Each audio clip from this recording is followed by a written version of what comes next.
deep in South America and high in the Andes Mountains, there's a great ceremony about to take place. The year is 3000 BC, and the ceremony I'm referring to is the spring planting of the mother grain. Quinoa is so highly prized, it is considered even more valuable than gold, and is a staple food in the Incan diet. The ceremony is headed by the Incan leader, and he himself plants the first seed with a solid gold shovel. The Incas used quinoa in fact to make war balls, a food that was used to sustain wars for long periods at high altitudes. Quinoa was the key to the Incas' ability to conquer and expand into a vast empire. When Spanish explorers arrived over 4,000 years later, they saw the great strength that quinoa gave to the Inca people. They saw that quinoa was sacred to the non-Christians and ordered the burning of all the quinoa crop fields. The Spaniards made it illegal to grow and cultivate the crop, and as a result, the Inca civilization was plagued by numerous health problems, which I believe is due to the Spaniards' suppression of quinoa. Today, descendants of the Inca people still grow and eat quinoa. It is still a vital part of their culture and beliefs. They use quinoa as a weaning food for infants and are even commercially growing it to support their high-altitude communities. This superfood was not going to be extinguished, however. It managed to survive under drought-like conditions and still retained its life essential nutrients. It is still cultivated and commercially grown in Peru and Bolivia, but its range has stretched to include Ecuador, Chile, Colombia, Argentina, and more recently Colorado, Canada, as well as Asia and Europe. It has been grown in Colorado since the 1980s by two entrepreneurs who learned of the food from a Bolivian. They developed test plots in high arid fields in the Central Rockies and began test marketing in 1985. Quinoa can be found in most natural food stores in the United States. The chenopodium plant grows from 1.5 to 6.5 feet in height and come in a variety of colors. Quinoa is usually self-pollinating, but cross-pollination does occur. Seed is produced in large clusters on a panicle that resembles that of sorghum.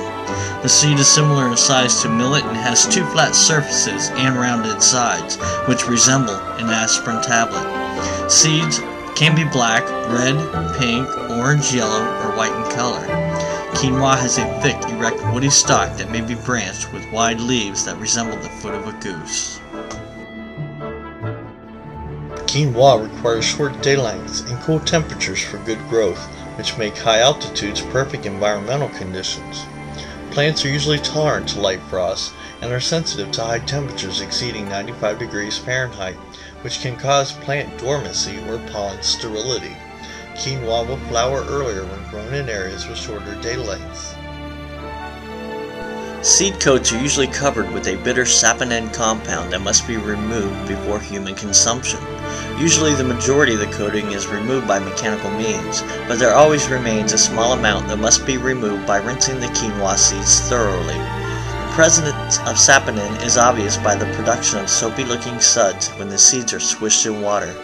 Saponin acts as a natural insecticide, and studies are underway to determine whether saponin can be used as a natural, non-chemical substitute for ones currently being used in commercial agriculture today.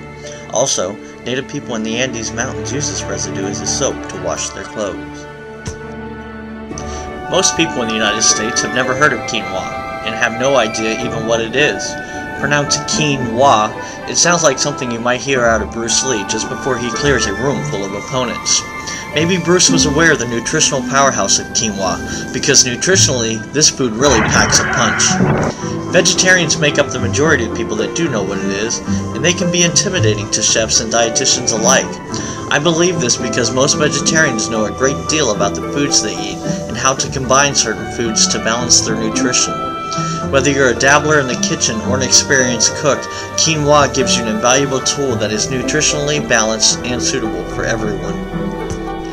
Technically not a grain, it is a seed of the chenopodium or goosefoot plant. It is considered a grain because of its cooking and nutritional characteristics.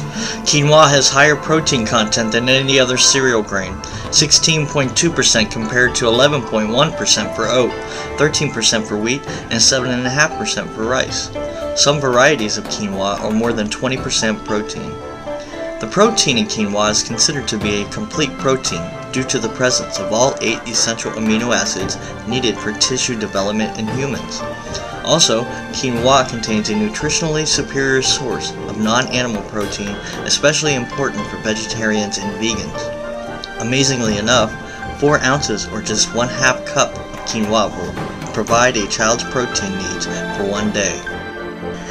The nutritional quality of this crop has been compared to that of dried whole milk by the Food and Agriculture Organization of the United Nations. Quinoa is higher in lysine than wheat, and the amino acid content in quinoa seed is considered well balanced for human and animal nutrition, very similar to that of casein in milk. Quinoa's high manganese and copper content give it antioxidant power to promote the elimination of toxins and free radicals that may cause disease. Speaking of disease, quinoa and quinoa flour are great resources for those who are gluten intolerant or those with celiac disease, Crohn's disease, or colitis. Quinoa has been identified as ideal for gluten-free diets, also recommended for autistic children and those with attention deficit disorder. It is abundant in linoleic acid, the essential fatty acid that is proven beneficial to immune response. Quinoa is indeed a superfood.